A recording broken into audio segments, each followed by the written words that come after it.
Developer की अगर हम बात करें तो ये एज ग्रुप है। प्रोजेक्ट का नाम है YXP। किस टाइप के कस्टमर्स या किस टाइप के इन्वेस्टर्स इस प्रोजेक्ट के अंदर एंटर कर सकते हैं? तो अभी बिल्डर कुछ अट्रैक्टिव ऑफर्स जो लेके आया है उसमें आपका सबसे बड़ा प्लस पॉइंट तो ये है कि एक तो payment plan, pricing as an अगर हम बात करें जो यमुना एक्सप्रेसवे पे ऑलरेडी यहाँ पे जो कमर्शियल्स चल रहे हैं वहाँ पे अगर हम प्राइस की बात करेंगे तो बहुत ज़्यादा कॉम्पिटिटिव प्राइस इन्होंने रखा हुआ है।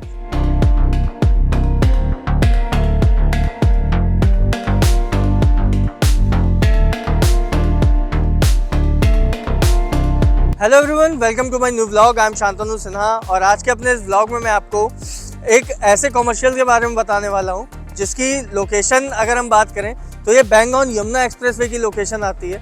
सेक्टर आता है 22D।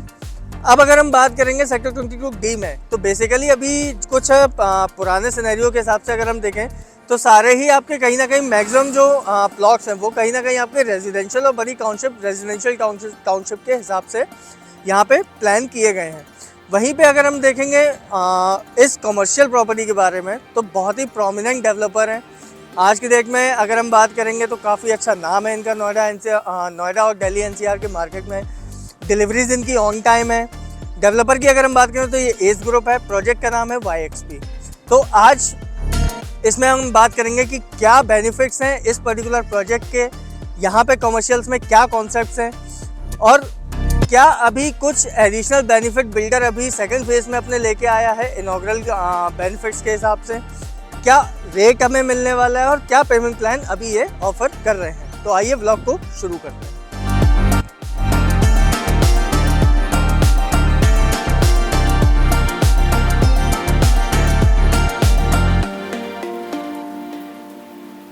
अब हम बात करते हैं प्रोजेक्ट की डिस्क्रिप्शन की। तो बेसिकली ये जो पूरा लैंड पैच है ये 4 एकड़ का लैंड पैच है। इसके अंदर आपका हाई स्ट्रीट कम मॉल टाइप का कॉन्सेप्ट लेके आ रहे हैं जिसमें आपका lower ground, upper ground, first और सेकंड फ्लोर पे कॉन्सेप्ट है। मिनिमम साइजेस की अगर हम बात करें, स्टार्टिंग जो टिकट साइज स्टार्ट हो जाता है लगभग 400-450 स्क्वायर फीट से इसका साइज स्टार्ट हो जाता है और जाता है लगभग 2000 से 2500 स्क्वायर फीट तक के मैक्सिमम साइजेस इसके अंदर आते हैं। अब हम बात करेंगे इसकी प्राइसिंग की। प्राइसिंग एज एन अगर हम बात करें जो यमुना एक्सप्रेसवे पे ऑलरेडी यहाँ पे जो कमर्शियल्स चल रहे हैं वहाँ पे अगर हम प्राइस की बात करेंगे तो बहुत ज़्यादा कॉम्पिटिटिव प्राइस इन्होंने रखा हुआ है।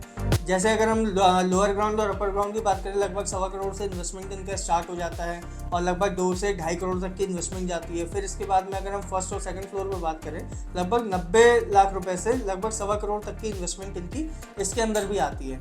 तो कुछ बेनिफिट्स एडिशनल अगर हम बात करेंगे तो एडिशनल प्राइजेस इनके जो बेनिफिट्स दे रहे हैं वो काफ़ी अट्रैक्टिव बेनिफिट्स हैं। इवन अगर आप और भी प्रोजेक्ट्स देखेंगे जैसे एज ग्रुप का ऑलरेडी 153 के अंदर कमर्शियल अपना है, उनमें भी प्राइसिंग अगर आप देखेंगे तो उनकी भी प्राइसिंग कहीं ना कहीं कॉम्पिटिटिव प्राइस रखी हुई है। यमुना एक्सप्रेसवे के प्राइसिंग के हिसाब से इनकी प्राइसिंग बहुत ही जेन्युइन है। और दूसरा जो कॉन्सेप्ट ये लेके आते हैं, एज जैसे अपने आप में जो ब्रांड ऑलरेडी बना है तो वो अपने कमिटमेंट की वजह से ही बना है। तो यहाँ पे आपको कमर्शियल्स, अदर कमर्शियल्स के हिसाब से अगर आप देखेंगे तो कहीं ना कहीं अच्छा खासा बेनिफिट आपको देखने को मिलेगा। अब हम बात करेंगे इसमें ऑफर्स क्या बिल्डर हमें अभी ऑफर कर रहा है और किस तरह के इन्वेस्टर्स के लिए ये इन्वेस्टमेंट हो सकती है। तो बेसिकली अगर हम ऑफर्स की बात करें तो अभी बिल्डर कुछ अट्रैक्टिव ऑफर्स जो लेके आया है उसमें आपका सबसे बड़ा प्लस पॉइंट तो ये है कि एक तो पेमेंट प्लान। बेसिकली कमर्शियल में अगर आप देखेंगे तो नॉर्मली आपको 50-25 और 70-30 टाइप का कुछ पेमेंट प्लान मिलता है। इसमें आपका इन्होंने स्ट्रेट पेमेंट प्लान रखा है 40-30-30। 40% आपका अपफ्रंट होगा, फिर इसके बाद में आपका 30% on super structure and 30% on possession.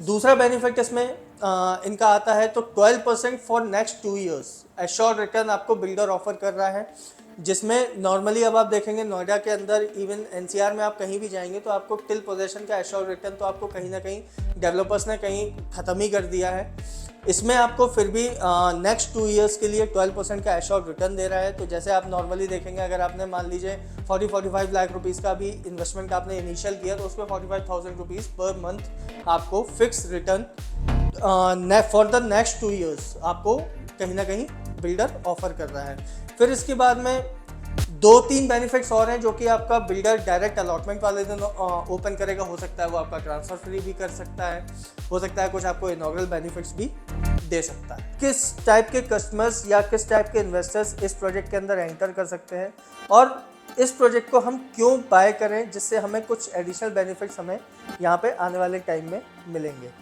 तो उसका सबसे बड़ा मेन रीज़न है कि यमुना एक्सप्रेसवे पे अगर हम बात करेंगे तो जिस हिसाब से यहाँ पे रेजिडेंशियल की जो डेवलपमेंट हो रही है और जिस हिसाब से यहाँ पे और नई नई डेवलपमेंट आ रही है, जैसे अभी आपने रिसेंट में न्यूज़ देखी होगी, पूर्वांचल और एल्डिको ने भी यहाँ पे लैंड एक्वायर किया है।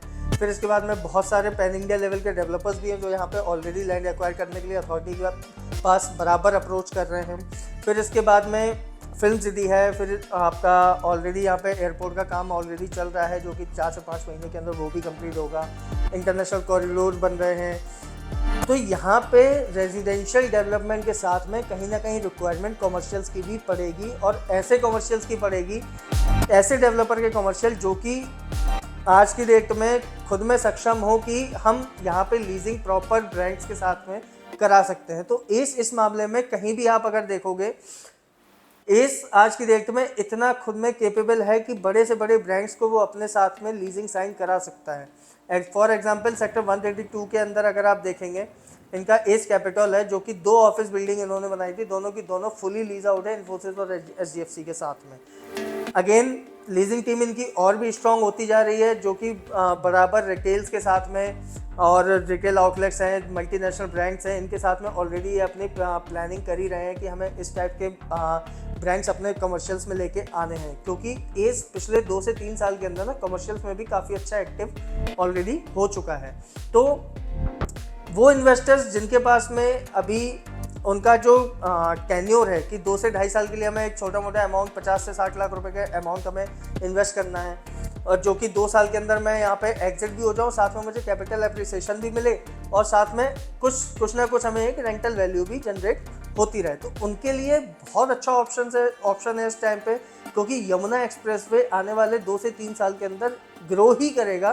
किसी भी कंडीशन में ये डाउन नहीं जाने वाला, क्योंकि मेजर डेवलपमेंट चाहे हम एमएनसीज की ले लें, चाहे इंटरनेशनल इन्वेस्टमेंट की बात कर लें, हर तरह से यमुना एक्सप्रेसवे इस टाइम पे सभी की रिक्वायरमेंट्स को अच्छा खासा फुलफिल कर रहा है। और अप्रॉक्स जेवर तक अगर हम बात करें तो 30-35 किलोमीटर्स के पैच में बहुत सारा लैंड अभी एक्वायर करने के लिए बाकी है, जो कि बराबर डेवलपर्स अप्रोच कर रहे हैं येडा को कि यहाँ पे किसी भी तरह से हमें लैंड मिल जाए। तो आने वाले 3 से 4 साल के अंदर भी अगर आप देखोगे तो आपको यमुना एक्सप्रेसवे पे इन्वेस्टमेंट और एप्रिसिएशन किसी भी कंडीशन में कम नहीं होने वाला। तो सबसे बड़ा प्लस पॉइंट यही है। बाकी आप मुझे डायरेक्टली कॉल करके मुझसे कनेक्ट करेंगे तो मैं आपको और ब्रीफ में कुछ इन्फॉर्मेशन और भी दूंगा, और आपको अपने एक्सपीरियंस के अकॉर्डिंग मैं आपको गाइड करूंगा कि किस तरह से हमें यमुना एक्सप्रेसवे पे इन्वेस्टमेंट करनी है। तो आज के ब्लॉग में बस इतना ही। वीडियो अगर पसंद आया तो वीडियो को लाइक और सब्सक्राइब करना ना भूलें। मिलते हैं अगले ब्लॉग में। Thank you.